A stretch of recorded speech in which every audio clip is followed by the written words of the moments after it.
भारतीय शेयर बाजार शुक्रवार 17 मई को लगातार दूसरे दिन तेजी के साथ बंद हुए। सेंसेक्स जहां 253 अंक बढ़कर बंद हुआ, वहीं निफ्टी उछलकर 22,450 के पास पहुंच गया।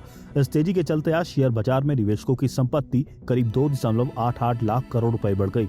लोकसभा चुनाव के चौथे चरण में बाकी चरणों की तुलना में मतदान प्रतिशत अधिक रहने से बाजार ने राहत की सांस ली है। छोटे और मझोले शेयरों में भी जमकर खरीदारी देखी गई। बीएसई का मिड कैप इंडेक्स 1.18 और स्मॉल कैप इंडेक्स 1.39% की बढ़त के साथ बंद हुए। आज के कारोबार के दौरान सबसे अधिक तेजी ऑटो और मेटल शेयरों में देखने को मिली। कारोबार के अंत में बीएसई सेंसेक्स 253.31 अंक या 0.34% की तेजी के साथ 73,917.03 अंक पर बंद हुआ। वही एनएसई का 50 शेयरों वाला इंडेक्स निफ्टी 62.25 अंक या 0.28% की बढ़त के साथ 22,466.10 के स्तर पर बंद हुआ।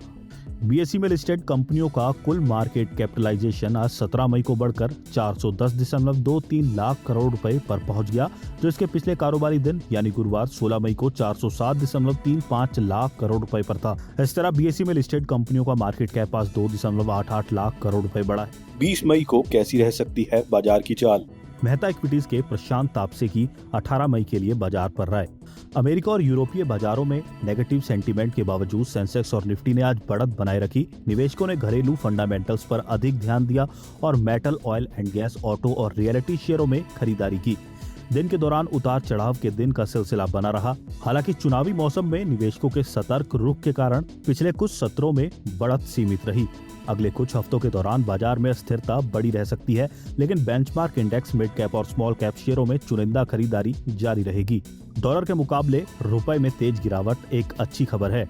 खासकर ये देखते हुए एफपीआई ने भारतीय बाजारों से भारी बिकवाली की है। रुपए में कोई भी ताजा गिरावट एफपीआई निवेशकों को दोबारा बाजार में वापस आने के लिए आकर्षित कर सकती है। जियोजीत फाइनेंशियल सर्विसेज के विनोद नायर ने 18 मई के लिए अपनी राय दी। मिले जुले ग्लोबल संकेतों और इंटरेस्ट रेट से जुड़ी अनिश्चितताओं के बावजूद भारतीय बाजार ने मजबूत रिकवरी की है। ब्रॉडर मार्केट में बेहतर प्रदर्शन और मार्च तिमाही के अच्छे नतीजे इस तेजी के मुख्य कारण रहे। इसके अलावा इंडेक्स में भारी वेटेज रखने वाली कुछ कंपनियों के नतीजे उम्मीद से अच्छे रहे हैं। वहीं मिड कैप और स्मॉल कैप शेयरों में हर बड़ी गिरावट के बाद खरीदारी का दिलचस्प सिलसिला जारी है। ऑटो और कंज्यूमर ड्यूरेबल शेयरों में खास तौर से तिमाही नतीजों के बाद तेजी देखी गई। रेलिगेयर ब्रोकिंग के अजीत मिश्रा की 18 मई के लिए बाजार पर राय।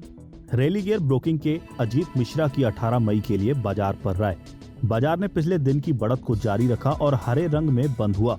शुरुआती गिरावट के बाद निफ्टी ने भी जल्द ही वापसी की और फिर एक सीमित दायरे में कारोबार करते हुए अंत में 22,480.55 पर बंद हुआ। सेक्टोरल इंडेक्स का प्रदर्शन मिला जुला रहा। रियल एस्टेट, ऑटो और मेटल सेक्टर में बढ़त दर्ज की गई, जबकि दूसरी ओर आईटी और फार्मा सेक्टर लाल निशान में बंद हुए। बेंचमार्क इंडेक्स के मुकाबले ब्रॉडर मार्केट ने बेहतर प्रदर्शन किया और 0.8% से लेकर 1.6% की बढ़त के साथ बंद हुए।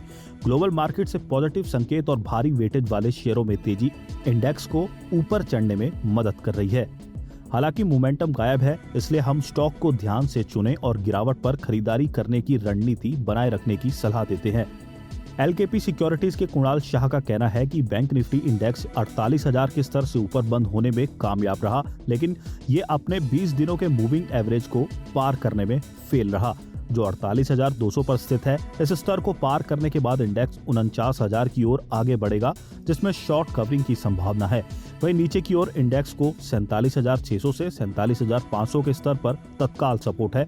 जब तक इंडेक्स इस स्तर से ऊपर बना रहता है, तब तक तेजी का रुख बना रह सकता है।